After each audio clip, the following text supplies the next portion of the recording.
She was a quietly determined trailblazer. She wasn't flashy, she wasn't going to yell and scream, she wasn't going out to make a big noise unless that helped the profile of the program.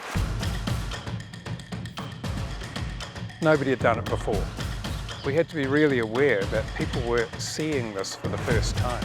She had an amazing drive, and to be able to support those people with disabilities the way she did and to give people those opportunities is pretty neat. One of the great legacies that she has left us is that now it's normal. It's just not that different anymore. People expect to see all sorts of people on the mountain. Gilly was born and raised in Dunedin, so her family were skiers. She was such a young woman and so courageous in those early years. And you've got to remember then that she was only 23 years old, packing herself off on her own to go to Colorado to learn about disabled skiing with no support really from anywhere. One of those Americans, or at that point, who'd said, "Why aren't you doing disabled skiing here in New Zealand?"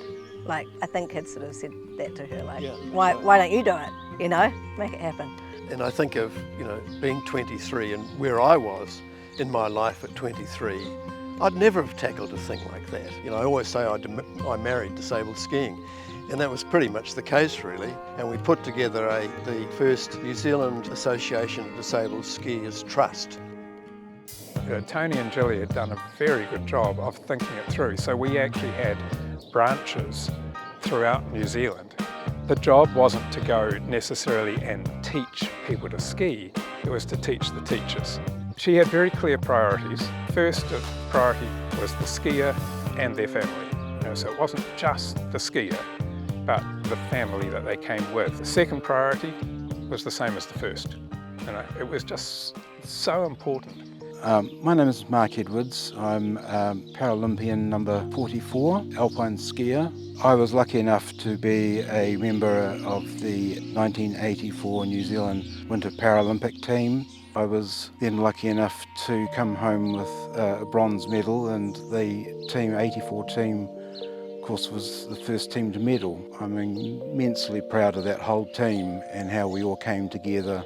Behind that whole engine was, of course, Gillian in it, enabling this to happen. Good people surround themselves with good people, and she would want to acknowledge that. She certainly didn't feel as if she was doing this on her own. The legacy of the program is that it's still running. It's really exciting to have seen so many young people develop and thrive, as I know I had. And that comes back to Gillian. Gilly had a vision,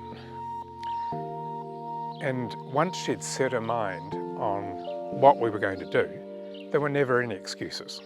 That was what we said we were going to do, then that's where we're going. I hope she knew she was pretty special to a lot of people, and that's what we keep being reminded of, is the impact that she made and the connections that they've all got, and the community that it's created over the many, many years is, she's still a massive part of it, and that's really special.